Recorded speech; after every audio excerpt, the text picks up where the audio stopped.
It's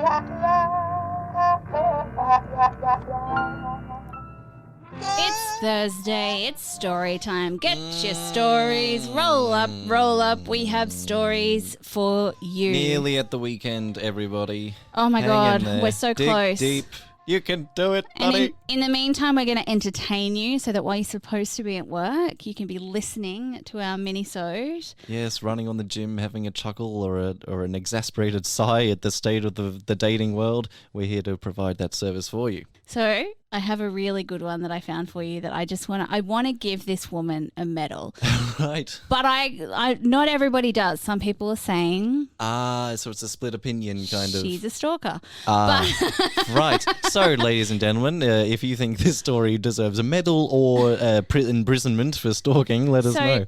I found this story, full disclosure, on news.com.au. So basically, it was a girl who wanted to find the truth about her boyfriend one way or another. Right. So this woman called Chloe recorded her friend having a phone conversation as she detailed exactly how she managed to catch out her cheating boyfriend.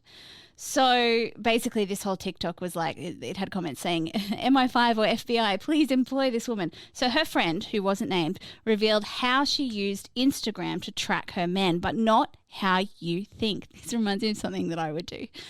I'm so good at this. Anyway, first she used the location search to look up the venue that he was at before, and then looked through hundreds of photos that had been tagged at that same venue that same night. Yep, gotcha. She then admitted that she stalked every girl's profile who tagged themselves as there that night before watching all of their Instagram stories. Then she screen recorded each of these stories so that she could play them back later once they'd been saved to her phone. And by doing this, she was able to slow down the footage for each of them until she spotted her boyfriend cheating in the background of one of those videos. Wow. I think Wow. that is amazing. So apparently most people were calling her brilliant and saying she's not a psycho, just smart. And there's a few people who said she's a psycho. And someone else said, not psycho, reacting to the way that men treat us and take us for fools. We don't let anything go. We can tell if something isn't right. Trust your gut. What do you think? Well, I think I'm glad that it's a stories minisode and you don't have to give and advice. wading in on advice and it is. So over to you, readers. Justified actions or concern, or are you concerned? What do you reckon? I mean, if she must have had a whiff of an inkling of a. She knew something was she knew wrong. and She knew. She just needed the evidence because her scumbag boyfriend wasn't admitting anything. So, and do you know what? fair Like, play, if anyone needs to engage my services, may or may not have done things similar. Although I did them to find love for people, not to find someone cheating. That is true. It's still terrifying, I did Liz. phone but a pub to find out what it's time a band was playing so that I could find out who the drummer was. It's still terrifying, but yeah, more sweetly applied. Well, how about this? How about you don't do anything that your partner thinks needs to find out, and then you won't need to be on the end of any of this detective work. I was going to say there's a whole lot of, I suppose, outrage at a woman doing extraordinary lengths and sifting to find a misdeed, but a man did a misdeed. He did the bad thing, so he should cop all the flack and bullshit. Correct. Like, why are people getting on her case? Get off her case and get on his. Yeah, damn it. That's right. Well, I'd love to know your thoughts, dear reader, on that sticky one. Elizabeth, I have a bit of a long one, so I'm into it. Sit back and relax. I've got my legs up on the other chair in the studio. Pause the episode and go make a cup of tea if you so need. A couple of episodes ago, we put out the call for not cute meeting stories and not sort of awkward in between stories, if you recall. Meet awkwards. Yeah, sort of unconventional. How did you meet stories? And here I have one such example. Amazing. When I was 23, I had just come out of a very stressful time in my life and realized I was terribly lonely. I lived in a small town for work, and many of my close friends had recently moved great distances for things like school, work, and starting families. Work was really all I had, and even though I always tried to put myself out there, I wasn't enjoying anything about the dating scene where I lived, if you could even call it that. It was more like dinner followed by awkward propositions for sex. Shoot, Welcome to my dating life. sometimes it wasn't even dinner. I once had a guy ask me to give him pleasure on a park bench after we had just gone to coffee. Coffee, no. So I started doing what any self-respecting 20-something woman would do. I took to the internet and started spending a lot of time in chat rooms. See, I tried the whole online dating thing and that fizzled out pretty quickly. Yeah. I would either get matched up with a local or some guy who lived 100 plus miles away, and it never really worked out. So I started checking out some chat rooms. I think part of it started out as nostalgia for those fun middle school MSN Messenger days, but it eventually became a bit of a routine for me. I ended up on a site called Omeagler. Omeagler, yes. Yeah, we know that. I liked the idea of getting to talk to strangers who could potentially live anywhere. That was like chat roulette, wasn't it? Like where Yes. it's just videos pop up and you like random video pop up and you That's start the- talking. I have been on this before, except I like most of the pictures are just people masturbating rather than Yeah. Hold your breath, Elizabeth. no. Says. But as the reader says, I liked the idea of getting to talk to strangers who could potentially live anywhere, be anyone, and do anything. I loved the adventure of it and became less about trying to find a nice date and more about learning their interesting stories. I ended up meeting a lot of really cool people on there, but no one I was interested in romantically. And sadly, in the cases of the ones I did like, it always led to a whole lot of inappropriate propositions, a whole lot faster. I know, perverts hang out on the interwebs and flash videos of their junk at perfect strangers. Shocker. We continue. I was just about ready to give up on meeting somebody, figuring that maybe I'd have better luck meeting a decent man when I was a little older. I stopped my near-nightly chats for a while and tried to pour myself into work and hobbies and Netflix. I had all but thrown in the towel, but a few months later, I'd had a very bad day. I didn't really want to bother any of my friends with it, and my siblings were busy, but I really felt like I needed someone to talk to. I'm not sure what convinced me this site would be the way to go, but I went on it anyway. I clicked through the inevitable sea of grossness and realized this whole thing was just making me feel worse. I had told myself, you'll click through 5 more people, and if you don't find anybody nice, you'll just go to bed. So I clicked. Once. Please God, give me someone nice to talk to. Twice. Ew, another flasher. Click number 3. Still no luck. Number 4. Yikes, what am I even doing here? I took a deep breath and clicked to connect with the 5th person. It was holding my breath, by the way. It was another dude flashing his junk. So I disconnected and called it quits. As I went to close the browser and clear my shameful history, it occurred to me that I'd clicked an extra time. I accidentally connected with another person. I almost didn't bother looking in the little window before shutting down my laptop, but I realized he'd already said something to me. Stranger. Hello, how are you? He was fully dressed. Oh, good, that's plus. And not just in some sloppy t-shirt. He wore a nice sweater over a collared shirt. I couldn't see his face just from the nose down, but of what I could see, he looked well groomed. Perhaps the better part was that I couldn't see his crotch. Yes. I paused for a moment, intrigued by his mannerisms and attire. He said, "Can I be a little too honest with you?" I realized I should probably say something. Okay. Tell me something, stranger. I really like black girls. Oh, great, I thought. Here, this nice man was clearly hanging out on there with an agenda. He was no doubt about to proposition me and reveal all of his weird black girl fetishes to me, a perfect stranger. Right. Sorry, I didn't mean it like that. I just meant to say I think you look beautiful. This is off to an awkward start. That is so awkward. Wow. Was his reply. I'm not sure what it was. Perhaps it was his willingness to be straightforward. Maybe it was the fact I could almost hear his nervousness just from reading his words. It could have been because it was so clear this guy had never said anything so forward to a woman in his life. I'm not completely sure, but I stuck around and talked to this man. We talked for 4 hours that night, about everything from the big to the small things. We exchanged contact information when the time came to go to sleep. I couldn't remember the last time I had felt so alive and excited about talking to anybody. It was about 2 weeks before we chatted again, and after that, we started talking just about every night via phone, chatting or Skype. 10 months went by before we met face to face.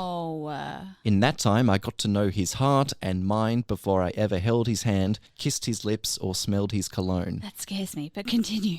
The first day we met in person remains one of the best days of my life. We had made a plan to spend 10 days with each other, just to see if the relationship was as wonderful in person as it had been from a distance. That is a bold length of time. I remember hugging him for the first time, and as cliche as it sounds, it felt like coming home for the first time after years and years away. Stop. We met in person on a Monday. By Wednesday, I knew I wanted to spend the rest of my life with him. We got engaged about 7 months later, and we were just married this summer, some 2.5 years after that first chat. Oh my God. I've never been happier and can't begin to express the wonder I feel when I think about the odds of us meeting the way we did.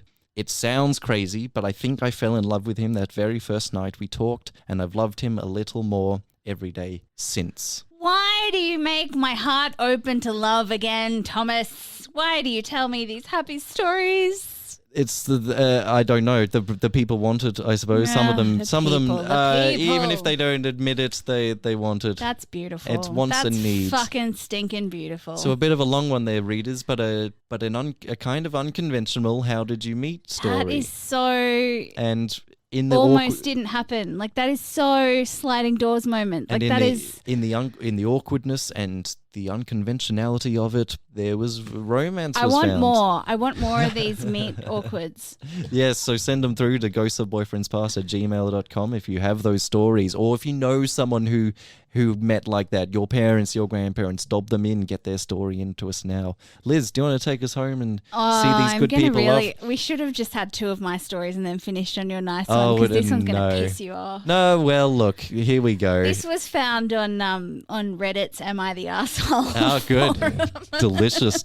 And it has since been declared he is the arsehole, and he's since dirty deleted his post. So a court of opinion has already found this man guilty. Yep. Will the Ghosts of Boyfriends Past committee, group committee, readers at home, find the same? So this is a story written about that Reddit post because it's already been deleted. I tried to find the original, but it's gone.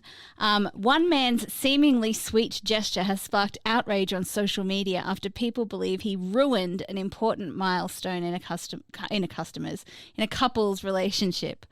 After a night on the town, the anonymous man revealed that his girlfriend had made it known that she wants to get married for the past 3 years of their 5-year relationship. I always tell her to wait and see, and it will happen one day, he said. It just so happens that one night, while the man was out with a few buddies and a little tipsy, while I was out, we went to an arcade machine for fun. I won a stupid plastic ring. In my tipsy state, I was like, you know what would be a great idea? If I pretended to propose to my girlfriend with this ring. Oh, dear. Naturally, the man said his friends laughed and agreed because he's friends with garbage humans. I got home after midnight. I woke my girlfriend up. Oh, no. Shameful in itself, I know. And I told her to get out of bed quickly in an urgent tone. Oh, no. The man says his girlfriend was initially worried and assumed that something was wrong. Yeah, she would be. Yeah. I told her to sit on the edge of the bed. Then I went down on one knee and presented her with the shitty ring. And I asked her, "Will you marry me?" And then I burst out laughing. In news that would shock precious few, the man's girlfriend was heartbroken over the gesture, asking him if the proposal was real, then throwing a pillow at him and storming off to the bathroom, crying. I was still tipsy and I couldn't stop laughing. Bad, I know. She was crying and saying, "I can't believe you find this funny. You know how much this means to me to get married, and now you've taken that special moment away from me by getting on your knee as a joke." I told her that she's right, that it's a joke, and press it. Yes, thank you. I told her that she's right and that it's a joke, but she's way over the top now. I then get into bed and sleep. What an asshole. The man said the following day his girlfriend remained upset and accused him of making a mockery of her and their relationship. Yeah. Despite apologizing, he believed that she is being overreactive and childish. And the ironic thing is, I need to do my dumbass voice for this one. The ironic thing is, I plan to propose to her really soon anyway. Ugh. The man questioned whether his joke was in poor taste on the Am I the Asshole forum. Yes. Yeah, here are some responses. For real, you better fucking hope she doesn't leave you before you propose. She's not overreacting. You made a joke out of her feelings and she's probably crying because she knows what she has to do now. I know if I were her, I would definitely reconsider wanting to marry this person. And someone else said, are you and your buddies really mid-30s? Really? This seems astonishingly adolescent, and anything that strikes as a great idea while you're drunk probably isn't. Yes. How awful.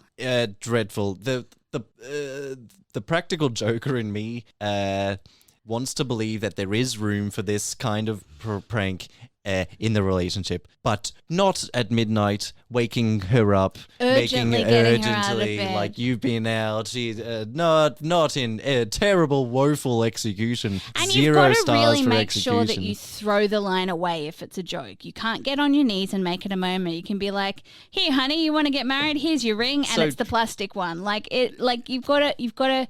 If you're going to joke about something that serious, you've got to throw it away So, and yeah. make sure that everyone is in on the joke. Try the joke out when it's just the two of you and you're out and about and it's the right mood and you're both laughing and it's fine. Like But don't it can wake be the sweet when you're doing you pop the thing on a champagne bottle and then you twist the little metal thing Yeah, into a ring and pop it on her finger. Like dumb things like that are cutesy. And then you say something like, soon, maybe let's, But no, you have to rule. And laughing while she was crying. Oh my God, if she didn't dump your ass, I will be sorely disappointed. Yes, you desperately needs to rethink Everything about his life decisions. re-understand the practical joke.